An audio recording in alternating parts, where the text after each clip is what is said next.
Ladies and gentlemen, as you get ready to catch your new episode of Shooting the Lights Out, we'd like to let you know that the Playmakers Bar and Shooting the Lights Out is sponsored by Fanatics.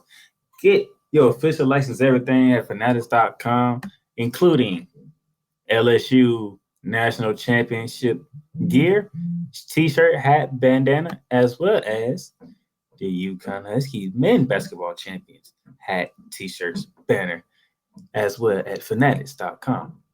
Shooting Lights is also sponsored by Lids. And with Lids.com, you can get the same thing with Lids.com with your LSU Tigers National Championship gear. With the promo code LIDS24, you can get free shipping over orders over $24 in the United States, as well as for those of you who are UConn fans, for the men's side, same thing with Lids.com. Locker Rooms by Lids. Get your championship gear, whether you're an LSU Tiger fan or a UConn fan with either Fanatics or Lids. Now, let's get ready for Shooting Lights Out.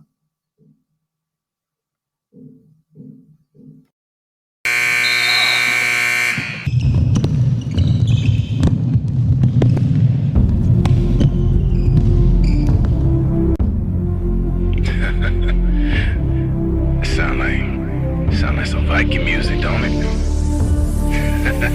Yeah, gotta get it out the mud, that's the only way to win. Who am I to point the finger like I never ever seen? Been through the ups and downs like the letter N. They don't let you through the door, better kick it again. Cause that's the only way to win. That's the only way to go. Gotta get it out the mud, gotta get it out the flow. Cause that's the only way to go, let's go. Shooting Lights Out.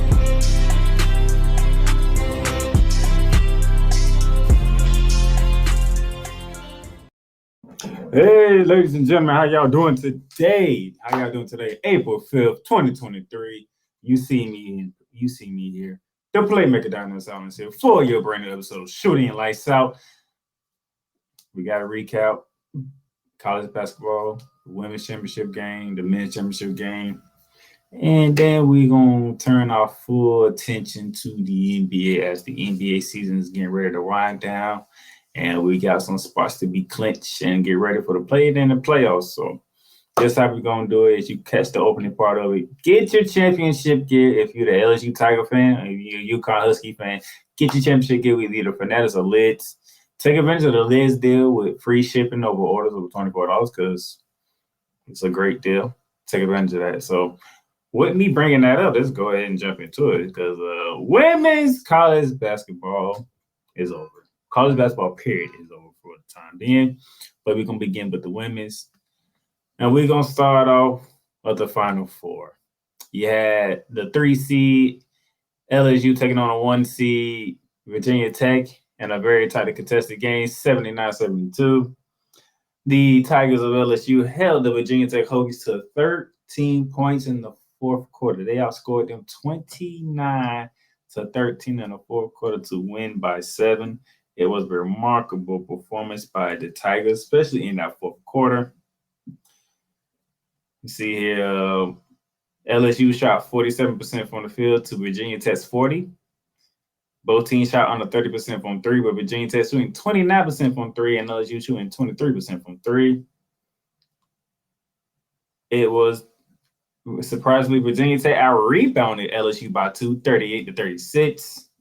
Nevertheless, Turnover, you can be concerned the difference in this one. Virginia Tech had 18 turnovers to only 7 for LSU. LSU had 11 steals of the 18 turnovers committed by Virginia Tech. It was a game. It was a back and forth fair game. And then defense, I told y'all, LSU likes to play defense. And then the fourth quarter locked the Hokies down 29-13 in the fourth quarter. Like the scoring off it. Matter of fact, they held Virginia Tech to 13 points in 2 quarters, the first quarter and the last quarter. When it's time to play defense, LSU shows up to play defense. Something about the SEC and defense reigns true when it matters. It's football or basketball. SEC team is going to play defense. No matter what sport it is, they're going to play defense. And that's what LSU showed. They needed to show it in the fourth quarter, held the Virginia Tech Hokies to 13 points in the fourth quarter. And they did it twice because they did it in the first quarter as well. So shout out to them. Alexis Morris led the way with 27 points. Angel Reese had her 33rd double-double of the season with 24 points and 12 boards. It was a very group effort by the two stars of them, and they did their thing. And then the nightcap of that week, as we all know, it was number 2 Iowa versus number 1 Caitlin Clark versus Aaliyah Boston. The Hawkeyes versus the defending champs, and we all saw it. The most watched Final Four game of the whole week. And I told y'all that, and it proved to be true. Caitlin Clark and the Iowa Hawkeyes perfectly ended the undefeated streak and purposely, the South Carolina Gamecocks. Caitlin Clark was just spectacular. 41 points. She had 6 boards and 8 assists. She scored more than half of their points to knock off number 1. Aaliyah Boston had probably her worst game of her career. She only had 8 points and 10 boards. Zion Cook, she tried everything to keep him in it with 24 points, but Caitlin Clark was just on another level. And the player of the year proved to be that the player of the year outdoing the best team. So that ended up happening. Which brings us to the championship game that took place on Sunday. Sunday. Oh, what a performance by the LSU Tigers. As you can see the box score, the Lady Tigers were on it. And it was the others of the Tigers that got it done versus the stars of the Tigers. Because let's be honest, let's get this out of the way. The officiating for the game was ridiculous. It was ridiculous. You're telling me Alexis Morris get 2 fouls out of nowhere. Angel Reese got 2 fouls out of nowhere. Those both are LSU stars. And then, Monica Sinano got 2 fouls. Clayton Clark got 2 fouls out of nowhere. And Warnock got 2 fouls out of nowhere. It's like, well, damn. All the stars are on the bench with 2 fouls. That's why I said the others when I first brought it up, the others. Because Jasmine Carson, ladies and gentlemen, 21 points in the first half. She was 5 from 5 from 3, 7 from 7 from the field, including the buzzing-beating 3 before the half. It was ridiculous. Before you knew it, LSU was up 17 at halftime without injuries touching the second quarter, with Alexis Morris also on the bench because he picked up second foul early in the second quarter. It was amazing to watch the bench of LSU come up humongous. Jasmine Carson, I'm giving you your flowers because you put on a first half performance that hasn't been done. I don't think it has ever been done in the women's tournament. And I don't remember the last time somebody in the men's tournament had a performance like that in the first half. It was remarkable. She was unconscious. She did not care. And the thing is, Caitlin Clark and Iowa tried that same type of defense that they did to South Carolina, which was very disrespectful, by the way. And we're going to get to that and all this other stuff. But Jasmine Carson made her pay. 7 from 7 from the field, 5 from 5 from 3. She made Iowa pay for that defense. She made them pay for that defense because, y'all is not going to treat us like y'all did South Carolina. And it paid off tremendously for LSU. That was the first half. And then Alexis Morris came in the second half and went to work. So all 21 of her points was in the second half. 8 from 14 from the field, 1 from 3 from the 3-point range, 9 assists, 21 points to lead the way to the 102-85 win over Iowa and the LSU Tigers. National champions. First time in program history, neither men or women to bring home a basketball championship. And Kim Mulkey, Angel Reese, and the Lady Tigers of LSU have done it. They have brought the first one. We know the LSU Tigers in football, they got a couple of national championships, but they never had one in basketball until Kim Mulkey got there along with Angel Reese and the crew.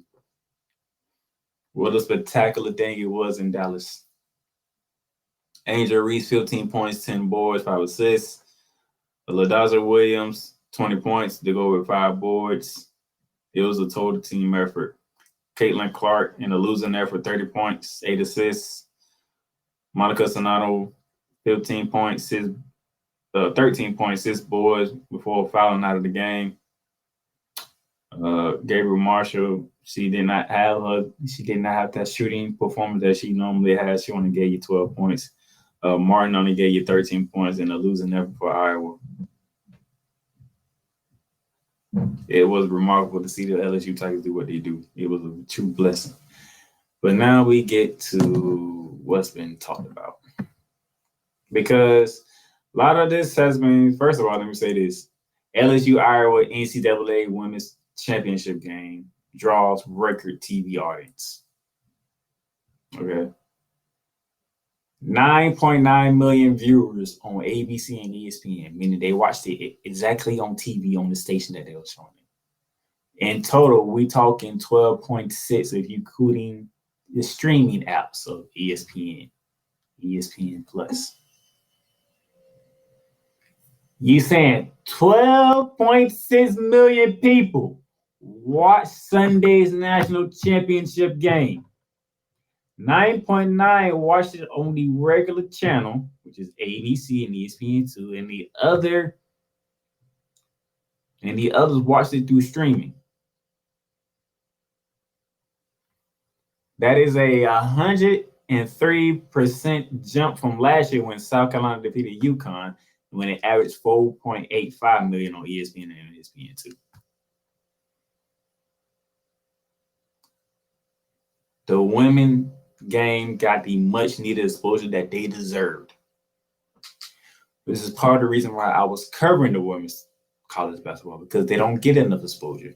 And as you can see, they are getting the exposure because that is the record numbers. And the women's tournament was better than the men's tournament for 2 years in a row.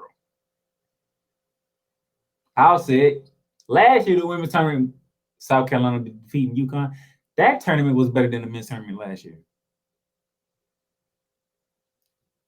What people expect to happen in the men's, it happened in the women's, and the women's was more interesting.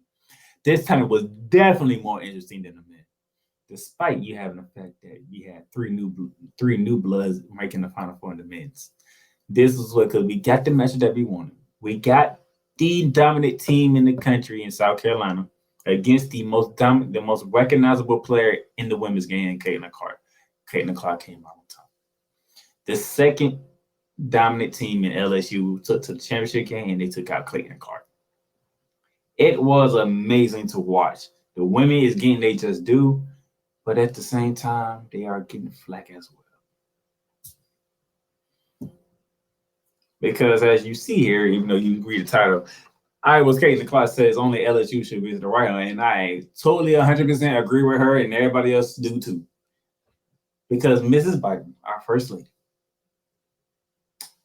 let me press my comment by saying I love where your heart is at. I truly love where your heart is at, Mrs. Biden. I really do, First Lady. I love it. Because you also want to recognize Iowa for their part in making history for the women's game of basketball. I understand. Definitely understand. But the visit to the White House are for champions. And LSU are the champions, not Iowa. So for Caitlin Clark to come on SportsCenter and say it's for LSU only to visit, I truly respect her. Not as much more than what she said when I get to the next one, because it does involve her and Angel Reese. But I truly am thankful that Caitlin Clark is doing the right thing here. We should not be able to visit. LSU won. They done it. They came out on top. They're at the top of the mountain. It's their White House to visit, not ours. Especially for the head coach, too. Her name was just escaping me right now, but the head coach said the same thing. She's grateful that the First Lady recognized the accomplishment that Iowa achieved, but it is for Kim Markey and the LSU Tigers to visit the White House, not us. Very thankful for that. And to keep on with Caitlin Clark, who also was named the Wood Smith Player of the Year, and she was already deemed the Player of the Year. She won the Naismith Player of the Year. Now she won the Wooden Award Player of the Year. This thing between her and Angel Reese. Angel Reese followed her run as the Wayne seconds led off in the game as LSU captured their title, winning by 17. And she, you can't see me, you can't see me, to Clayton Clark and said, check that out. That ring is coming. That ring is coming to Baton Rouge, not to Iowa City. Clayton Clark handled it very well. Let me tell you right now, if you wasn't a fan of Caitlin Clark, you are a fan of Caitlin Clark now, of how she handled the thing with Angel Reese, how she handled what our First Lady Jill Biden has said about having both LSU and Iowa. I said it in the comments and on social media, I'm going to say it here. Caitlin Clark's a G in this thing, man. I don't care what y'all say. She a G to me. To me, she a G, okay? She brings the swagger. She brings the attitude. She brings all that. People remind her of Steph Curry of the women's game. But off the court is where is when you win most of your fans at. Your real fans, because she appreciates the honor that the First Lady has said.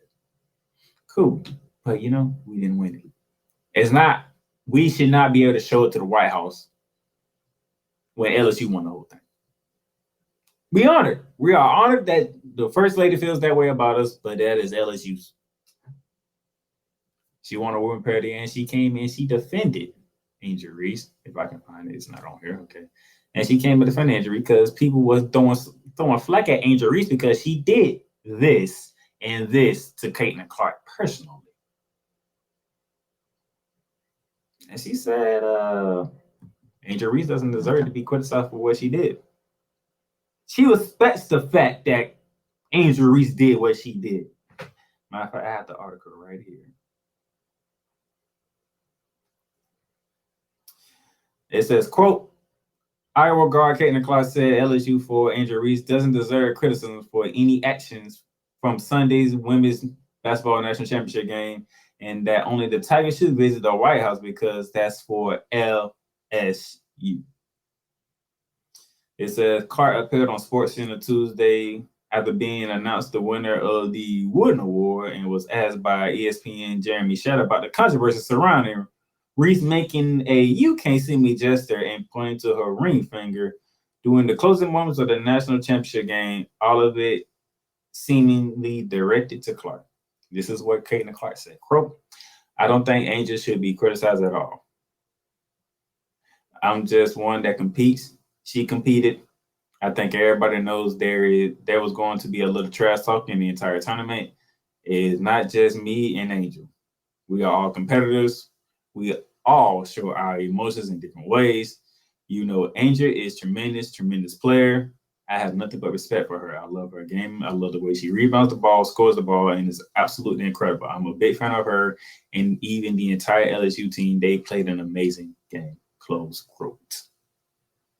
That right there is the reason why Caitlin Clark is arguably who might end up being my favorite player going into next season. She understands the game. She understands emotions as a part of it. Because guess what? She was dishing it out herself. She gave Haley Van Lith the little part of the "you can't see me" when they played in the Elite Eight and Iowa took them down.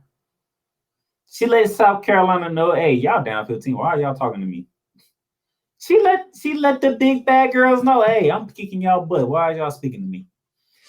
Caitlin Clark brings that swagger to the game, and Angel Reese gave it back to her. And people were up in an uproar that Angel Reese gave it back to her because the game was in hand.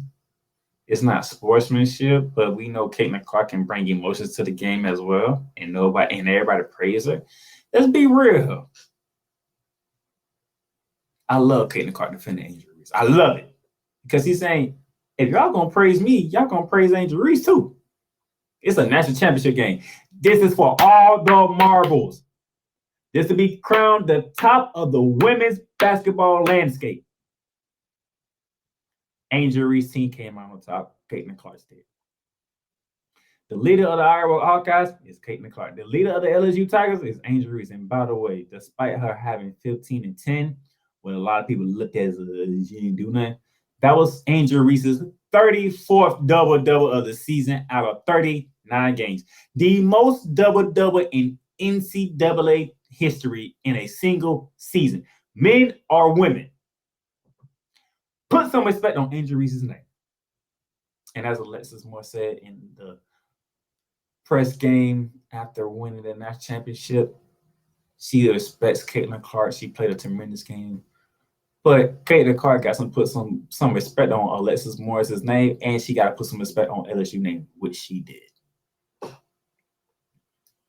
So all this going at Angel Reese can officially start because the best player in the game, which is Caitlin Clark, said don't criticize her. That's trash talk that happens in this game. Let it happen. Enjoy the show because it was a show and was one of the best tournaments I've watched in quite some time. Thank you, ladies, for a tremendous tournament this year. Y'all showcase y'all brilliance and y'all abilities in this game. Caitlin Clark, you was truly the best player in the women's basketball game. No one can doubt that. I will say this, though, coming into that season, you will be the best player going into that season. But there'll be a Pace Becker that's coming back for a UConn team. And I pray that UConn team that's disappointed that they got ousted in a Sweet 16 by Ohio State. They're going to come out with adventures. We're going to see what Don Staley does with her South Carolina Gamecocks because just about all her seniors are going. Those were the ones they depend on. Angel Reese will be back as well. But LSU is missing some key pieces. So we're going to see when next year gets here. But it was a fun season. It was a great tournament to cover. I am thankful that I got to do my best with the resource that I have at the moment to cover the women's tournament as well as the men's tournament, but I'll get to that after the break. But great job. We continue on with our speaking of the Alexis Morris, LSU Morris, South Carolina's Bill ain't here among groups opting for WNBA draft. LSU Alexis Morris and LaDasia Williamson, as well as South Carolina Zion Cook, Bree Bell, and Letitia M. here have declared for the 2023 WNBA draft. The players announced Tuesday on social media. So LSU going to look a little bit different. South Carolina definitely going to look different. Those were two teams, both on the SEC. Both teams made it to the Final Four. So both teams going to look different. Let's see what Don Staley does to recuperate her team and get back to on top of the mountain. And we'll see how Kim Mulkey recruits, even though she's keeping Angel Reese for another year. And this one we have right here. Congratulations to Daniel, ESPN 937161551. Congratulations to Daniel for winning the Shooting the Lights Out bracket challenge for the women's.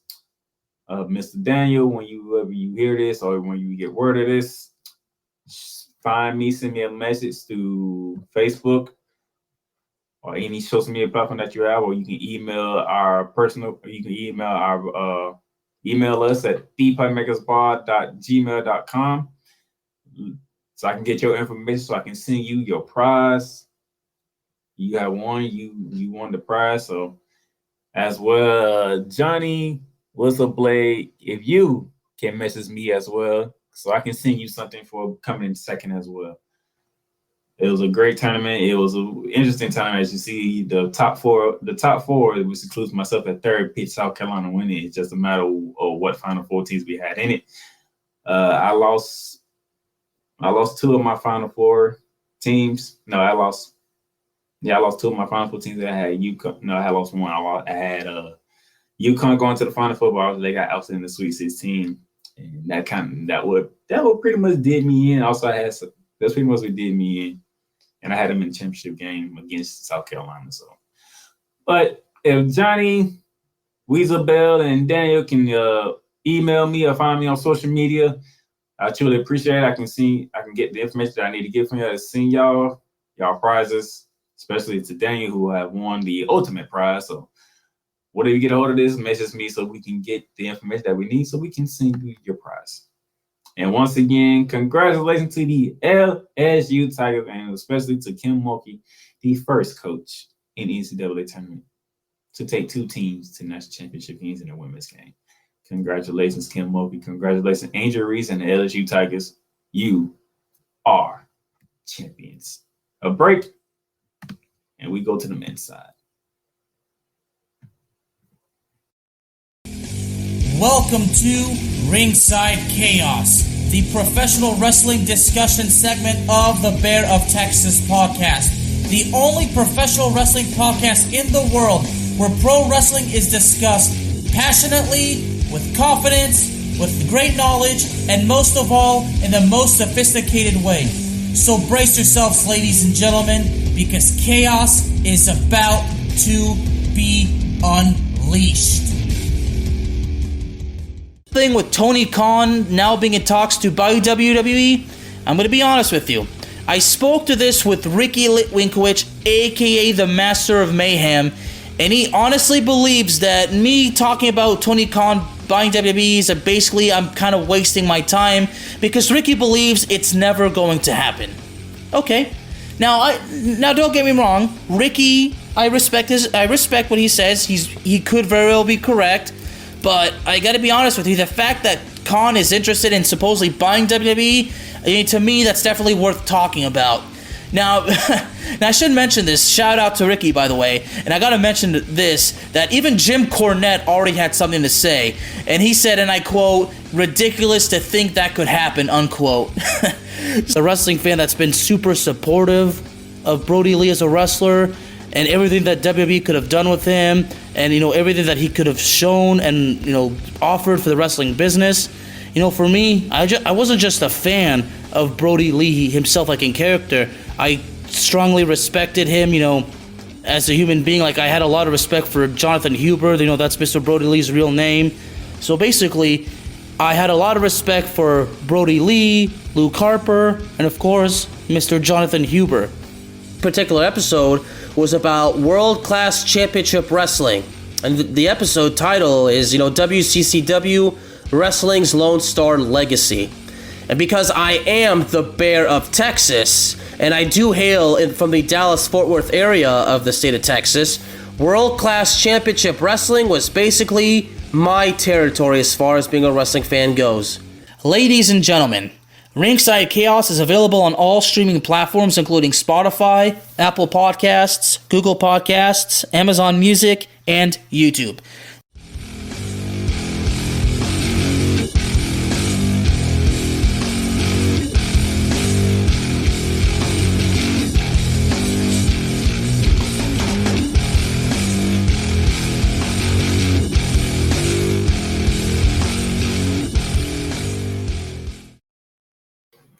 Oh, ladies and gentlemen, welcome back to Shooting the Lights Out. Shout out to my boy Alex Akazal, the Bear Man of Texas. Ringside Chaos, because check it out, especially if you watch WrestleMania this weekend. What a spectacle!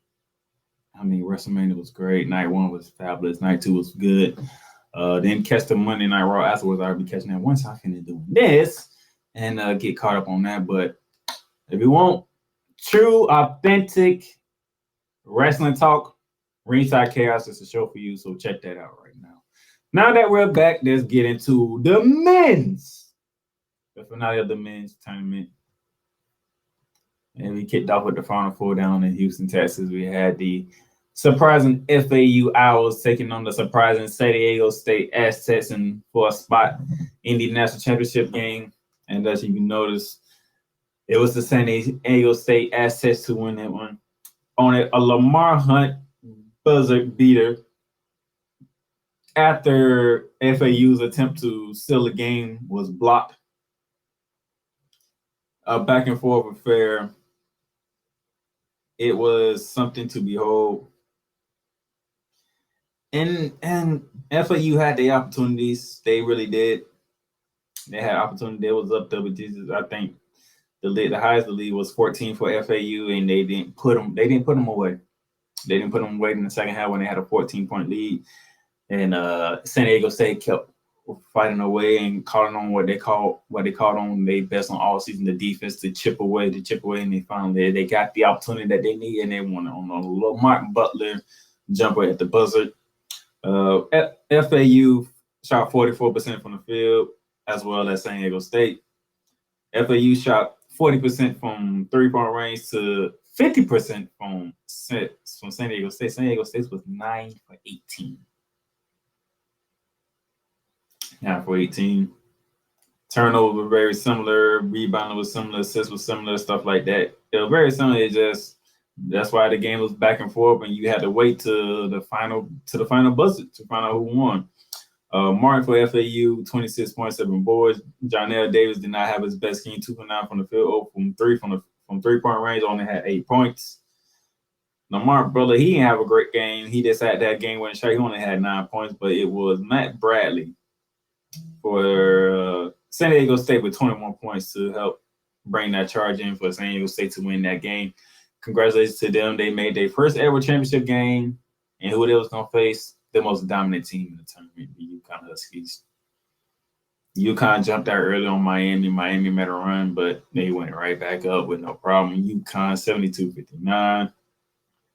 Adama Sadogu, 21 points, 10 boards. Jordan Hawkins, 13 points. UConn is just different, man. It's just different. They held Miami to 32% shooting from the field, 35% from 3, while UConn was 49% from the field and 35% from 3. They just ran you down. They are rebounding Miami 41-32. I rebounded them 28-18 on the defensive rebounding side, 19-10 into assists. It was just they had 5 blocks. Miami never led in the game. It just UConn is just that dominant, and it showed again on Monday. When San Diego State didn't have a chance. They just didn't. UConn, the most dominant team in the land. 76-59. This time you had a full team effort from UConn. Sadoho, 17 points, 10 boards. Hawkins, 16 points. Newton, 19 points, 10 boards. It was a total team. It was a team effort in this regard. San Diego State, they just couldn't do it. San Diego State led by 4 points, was the largest, and UConn led as much as 17. As you can see, that's how much they won by. UConn held San Diego State to 32% shooting from the field, 26% from 3, while UConn shot 43% from the field, 35 from 3. I rebounded them by 6 on the board, 40-34. They had a 30-22 advantage on the defensive rebounding, 13-7 advantage in assists, 6 blocks in this one. It was just remarkable. So, the 5th time in program history, the UConn Huskies have won the national championship. But before I get to that, congratulations to ESPN fan 397471161. Name on it. Black Life. Congratulations on winning the men's Shooting Lights Out challenge. If you also, as what I said for the ladies, if you can message me at some point in time, you get your prize. My boy Tyler Ingram came in second, so I would reach out to him to get his information to send him something for coming in second. Very thankful for those who have joined in, who participated in this. It was not easy. It was not an easy tournament, as you can see. I mean, we're talking with Foreman upsetting Virginia to Fairleigh Dickinson taking out Purdue, FAU making a run all the way up to the Final Four. We talking Miami taking out Houston and Texas. I mean, San Diego State taking out Alabama. It was a crazy tournament. The women's was better. Let's get no doubt. The men's was better, but the men's had their moments as well. We're not going to sit here and act like the men's didn't have their moment. Now, if you ain't like the Final Four because you only had like one blue blood, which was UConn, I mean, get over it. It's the NCAA tournament. Anything can happen in this tournament. It's a 1-game tournament. It's not the NBA playoff, but it's a 7-game series, and you have to win 4 games to get past. If the best team don't show up on that particular night, they can happen. Purdue got taken out in the first round. Become the second number 1 seed to lose to a 16 seed. On the 5th year anniversary of Virginia being the first one. And speaking of the Virginia on the 5th year anniversary, they got taken out by Foreman in the first round, a 13 seed. Okay? Creighton made a trip to the Elite Eight for the first time. San Diego State made the Elite Eight and took it out Alabama. FAU to the Final Four. San Diego State to the Final. Miami made their first ever Final Four. They had to go through Houston and Texas to get there. It was like the three teams had an easy road. They had to go through some tough challenges.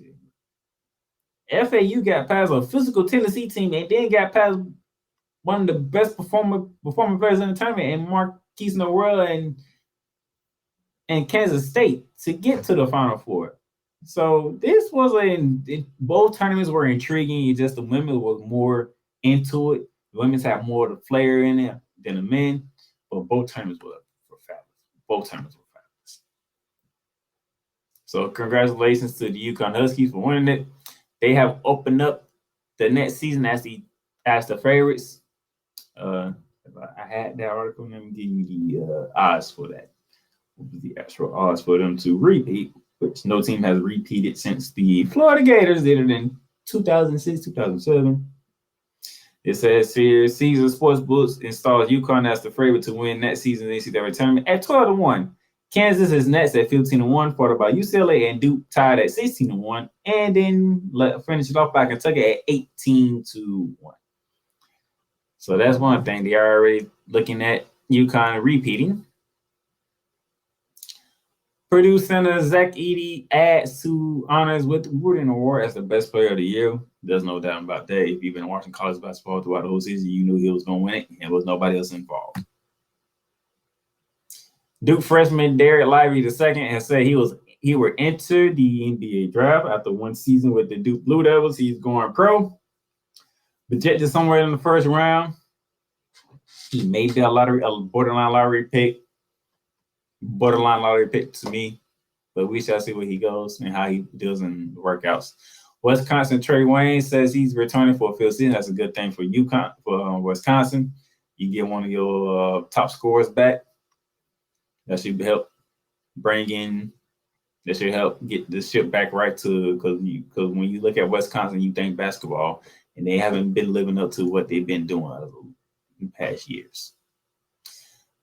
Continuing on, the national champion, the UConn Huskies, make plans for the 2024 Maui Invitational. As you can see here, these are the 8 teams that are projected to be in the Maui Invitational. Of course, the defending champion, UConn Huskies, the Colorado Buffaloes, the Dayton Flyers, the Memphis Tigers, North Carolina, Auburn, Iowa State, and Michigan State are the 8 teams slated to be in the Maui Invitation coming next season. So that's going to be fun, especially how they do these matchups.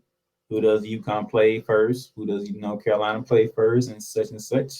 Who do we get to see Penny Hardaway and Bruce Pearl matchup with Auburn and Memphis? That's going to be something to see. What if it's Penny Hardaway and the Memphis Tigers going against Tom Izzo and the Michigan State Spartans?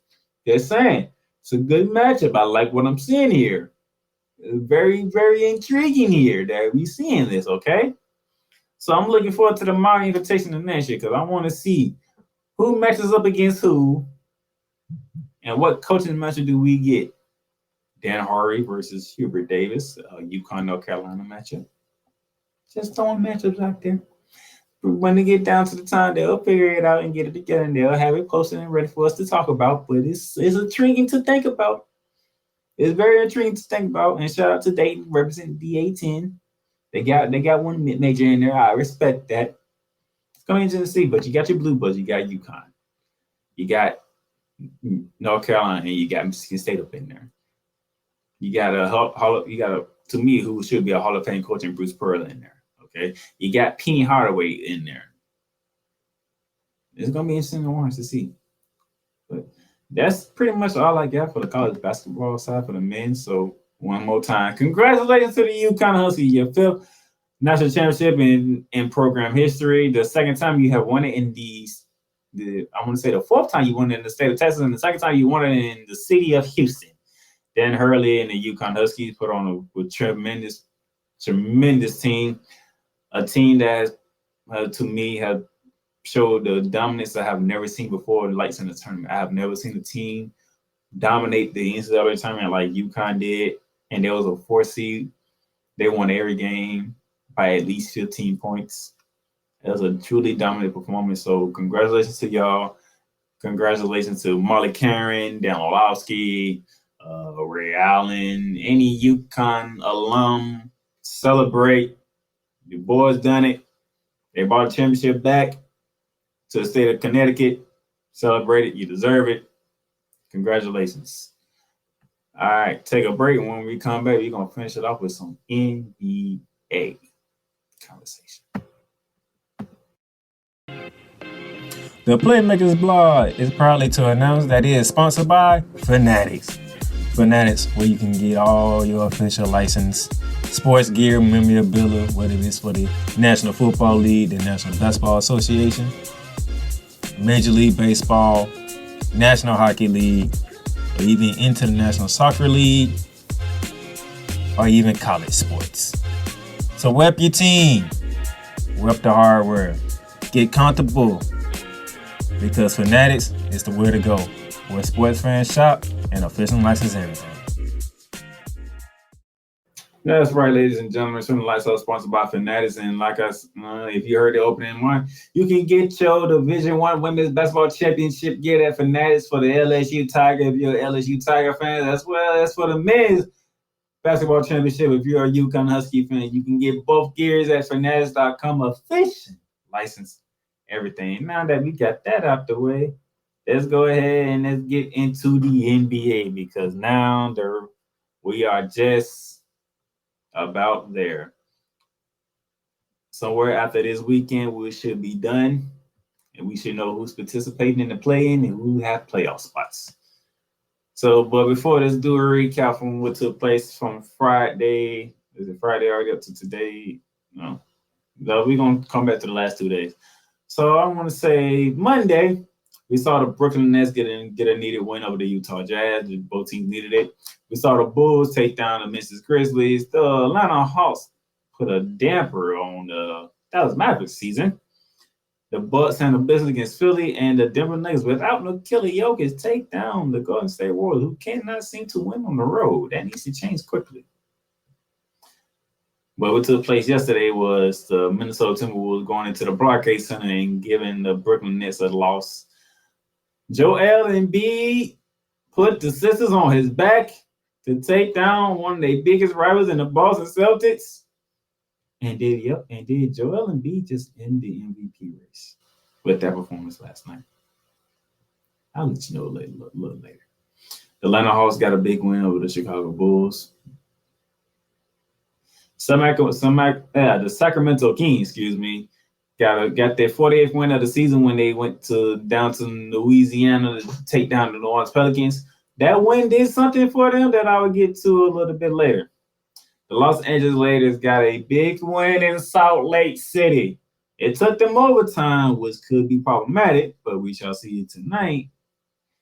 But they got the dub anyway.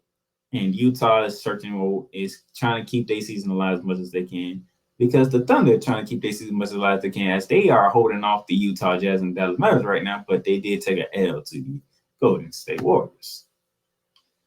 Now, speaking of which, Mike Malone calls out Nuggets after blowout loss to the Rockets. 124-103. To a team that is the worst team in the NBA. That win gave the Houston Rockets their 20th win of the season. They were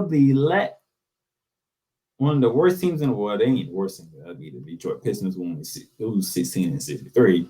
But the worst team in the West is the Houston Rockets, and they beat you by 21. The team that has the best record in the West. So the team that's at the bottom of the West beat the team who was at the top of the West by 21 points. This is what happened. This is exactly what happened. Now, I got to go in here. I got to look at why did this happen. Because if I heard correctly, Jokic came back for this game. And if Jokic did come back from this game, I need to find out what happened. Jokic came back, played 25 minutes. 7 for 13 from the field, over 2 from 3. 14 points, 10 boards, 4 assists. Michael Porter Jr. led the way for the team with 23 points and 7 boards. Jamal Murray only played 9 minutes for whatever reason. That's a concern right there. You only played 9 minutes, and he only gave you 2 points. But Jalen Green for the Houston Rockets dropped 32 points on you. Kevin Porter Jr. dropped 20 on you. Sagone dropped 20 on you. Kevin Martin Jr. dropped 12 on you. Jabari Smith Jr. dropped 16 on you. Easton dropped 11 off the bench. Christopher dropped 10 off the bench. 7 guys from Houston had double-digit scoring. And it's the Denver Nuggets we're talking about here. The Denver Nuggets, the number 1 team in the West, got taken out by the Houston Rockets. This is why Mike Malone's calling y'all out. How y'all lose to the worst team in your own conference? How? Nevertheless, it happened. Moving on. Joel Embiid leads 76ers pass sees as Doc Rivers declared MVP race over. And I knew y'all were going to probably ask, what did he actually do against the Boston Celtics? 52 points, 13 rebounds, 6 assists against the second best team in the East. Matter of fact, the second best team in the NBA because they got the second best record in the NBA, by the way. So not only you did against the second best team in the East, it's the second best team in the league. And Joel Embiid put that performance up.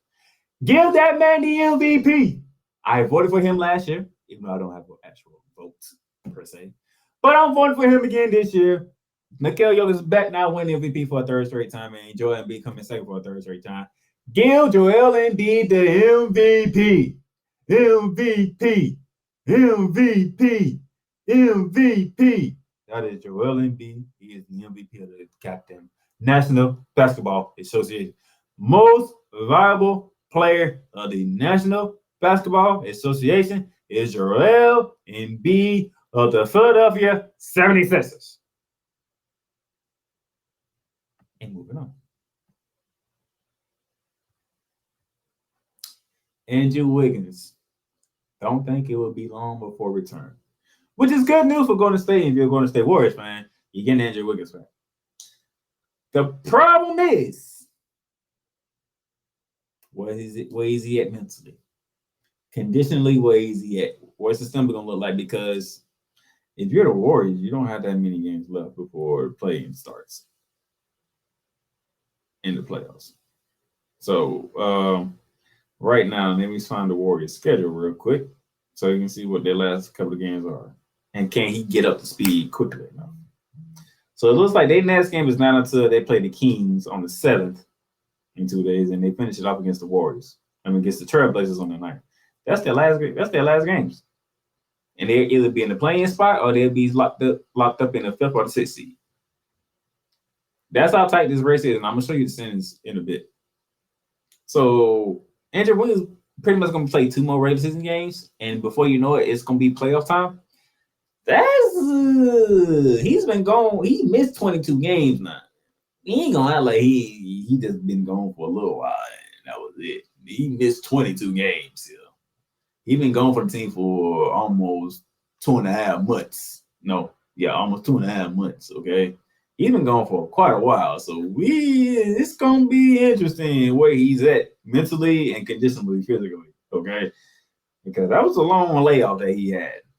Obviously, for personal reasons that he did not want to share with them. He wanted to keep those private, so we respect the man's privacy, even though the media and rumors circling around put this man through a lot more than what he should have been through. But nevertheless, these things happen. So I'm happy that he's back with the team and that he's gonna get on this ride with the team. But man, I gotta know where he's at because that's not gonna be easy to do. It's not gonna be easy to handle. Okay, it's really not. Luka Doncic won't be shut down if the Mavs still make the playoffs. I want y'all to put a pin in that because when I show you the standings, I'm gonna look at their schedule and I'm gonna see if they can do. Matter of fact, let me look at their schedule now. I want to look at Dallas' schedule. Let me look at the Mavericks' schedule now. That way, we can see what's going to happen. Okay, they're not going to shut Luka down while they still have an opportunity. Okay, that's how y'all feel. Okay. Because Because the more of what's been happening keeps happening, y'all might want to shut them down because y'all have not won a game. I don't even know the last time y'all won a game right now because y'all just been losing. Y'all been free falling like a mud since this Kyrie Irving trade. And I mean straight free falling. I never said a team free fall so much like this. I mean, it is. Y'all just free falling. Free falling all the way down to when you're not even in the play-in at the moment. I think right now you're in the 11th spot, if I remember correctly. While I look for that, we're going to continue on. Kings beat Pelicans to clinch first Pacific title since 2003. The surprising season of the Sacramento Kings continue. They beat the Pelicans, as I showed you earlier, but I'm showing you again. 121-103 down in New Orleans. They clinched the Pacific title. They won the division title, which means they will be a top 4 seed. I think they already clinched the 3rd seed at the very latest. It's the 3rd seed, so that's going to be something to behold. Congratulations to Mike Brown, who should be coach of the year. Congratulations to the Sacramento Kings. What a turnaround this has been. Y'all have won 48 games this season. It was a remarkable turnaround for what y'all was last year, the year before, and things like that. It was a great job by Mike Brown. Great job by this team led by Sabonis and De'Aaron Fox. I can't wait to watch this team in the playoffs to see how they fare against whoever they face in the first round. Bulls give themselves an opportunity to still play in berth. They, as you can see here, before they played the Hawks, they played the Memphis Grizzlies. They beat the Memphis Grizzlies 128-107, which helped them out. They lost to the Hawks last night, but my Magic got beat by Donovan Mitchell and the Cleveland Cavaliers, which clinched it for them because officially my Orlando Magic have been eliminated. And with that being said, the Bulls have made the play-in. And speaking of Donovan Mitchell, he went off for another 40 burger on us. That is the 4th straight 40-point game Donovan Mitchell has put in his stretch. And during this stretch, he has gave Cleveland a secure 4th seed. So they will have home court advantage in the playoffs for the first round. Congratulations to Cleveland. Congratulations to Donovan Mitchell. Y'all will have home court advantage in the first round. But it looks like y'all might be facing the Knicks at the very least. Speaking of sins, here we are. Here are the teams that are slated to participate in postseason play. Not playoff play, postseason play, okay? As we already know, the Toronto Raptors and the Chicago Bulls will be in a play-in tournament. Who are they facing in the play-in tournament is still to be determined because, as you can see, the Brooklyn Nets, the Miami Heat, and the Atlanta Hawks are still trying to fight it out from 6 to 8. Milwaukee's is already in. They are about a game away from clinching home court advantage throughout the entire playoffs. Boston has clinched the playoff spot. Philly has clinched the playoff spot. They fighting for seeding. Cleveland is fighting for seeding, but they will be the 4th seed at the very latest. New York is stuck at the 5th seed regardless. Ain't enough games for Brooklyn to catch them, so they're gonna be stuck at the 5th seed. I'll take that back. I think there's an outside chance Brooklyn can catch them, but I doubt it. So at the very latest, I'm seeing a first round matchup between Brooklyn and Philly, New York and Cleveland. I think that's my first round matches, and we'll see if Miami catches Brooklyn or not. But that's the East. The West, however, not so dividend. Denver, Memphis, Sacramento, and Phoenix are the only ones who clinch spots. That's your 1 through 4 seed right there. Unless something drastic happens with Phoenix and Golden State or the Clippers or the Lakers catch Phoenix slipping, that's 1 through 4 right there. Denver, Memphis, Sacramento, and Phoenix. Golden State on down is where it all gets fun. Golden State is a half a game ahead of both LA teams. A game and a half ahead of the Pelicans for the 5th spot, which is just because the 5th seed is more likely playing Phoenix Suns in the 1st seed. Kevin Durant versus Golden State will be very intriguing, by the way. Nevertheless, Lakers, Clippers trying to keep themselves out of the play-in spot. So, and maybe the 6th seed because you get Sacramento. Everybody wants Sacramento because Sacramento's never been here since 03 or 05, whatever the last time they was in the playoffs. But they never been this high since they never won the Pacific Division since 03. We're talking 2 decades. So people feel like this is going to be an easy first round for them. I doubt it because they're the highest scoring team in the goddamn league. It's the Sacramento Kings. So you're going to be in the shootout unless you can clamp down on De'Aaron Fox, Malik Monk. Slow them down. It's not going to be an easy task. It's not going to be an easy task. But as you see here, you see the Clippers currently has a 6th spot. They have beat the Lakers 10 straight. And so it means we know who holds the tiebreaker. Lakers at 7, Pelicans at 8, Minnesota at 9, Oklahoma City at 10. On the outside, trying to fight their way back in, is the Dallas Mavericks at 11 and the Utah Jazz at 12. Speaking of the Dallas Mavericks, they have 3 games left. Tonight, they have a battle with Sacramento. On the 7th, they have a date with the Chicago Bulls, and they finish out the season against the San Antonio Spurs. Just throwing that out there. The Jazz have to contend with. They have to contend with the Oklahoma City Thunder tomorrow. The Denver Nuggets on the 8th. And the Los Angeles Lakers on the 9th. I don't know. I just don't know. But, and like everything's still up for grabs. So the West is going to be the Wild Wild West continuing on because it's nothing is guaranteed, okay? Nothing is guaranteed. Speaking of which, tonight's our key matchup, New York Knicks versus the Indiana Pacers. The Toronto Raptors is in TD Garden to take on the Boston Celtics, and the Chicago Bulls take the trip to Madison, Wisconsin to face off against the top team in all of the NBA, the Milwaukee Bucks. Continuing on, you have the Memphis Grizzlies down in the Big Easy to take on the New Orleans Pelicans. As I mentioned just a few minutes ago, the Sacramento Kings in the city, a Big D to take on the Dallas Mavericks, but the game that everybody will be tuned into tonight, the battle for LA, the last and final part of this season. Clippers have won 10 in a row to the Lakers, looking to make it 11. As LeBron James and Anthony Davis are trying to finally end this horrific streak of losing to the Clippers of Kawhi Leonard and Paul George. Can they do it tonight with this new look Lakers? This is the first time both teams face each other since the trade. So this is a new look Lakers team, and this is the first time they get to see Russell Westbrook as a Clipper. This is going to be a game to watch. ESPN, 10 p.m. after Bulls and Bucks. That's tonight, ladies and gentlemen. Tomorrow, TNT has your doubleheader.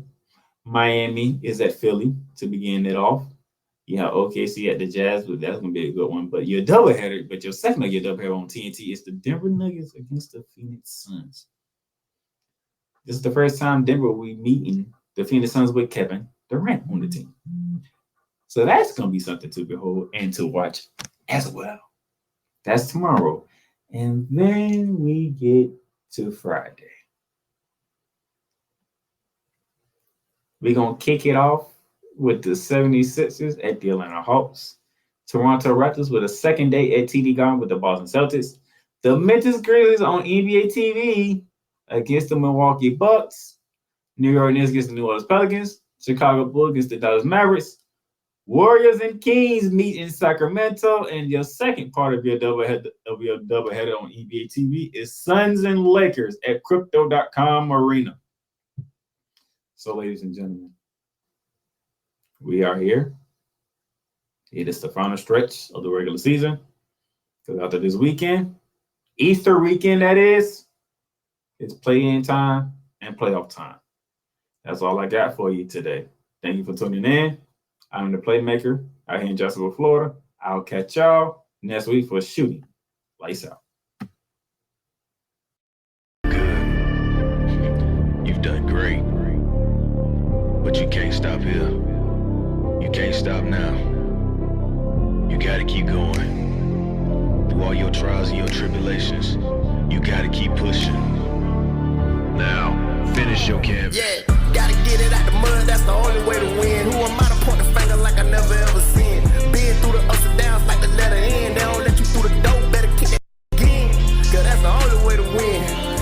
only way to go. Gotta get it out the mud. Gotta get it out the flow. Cause that's the only way to go. Let's go. Thank you for tuning in to today's episode. If you want to follow the podcast, you can follow it on all streaming platforms, including Apple Podcasts, Google Podcasts, Spotify, Stitcher, and a whole lot more. This has been Shooting the Lights Out. Masterpiece.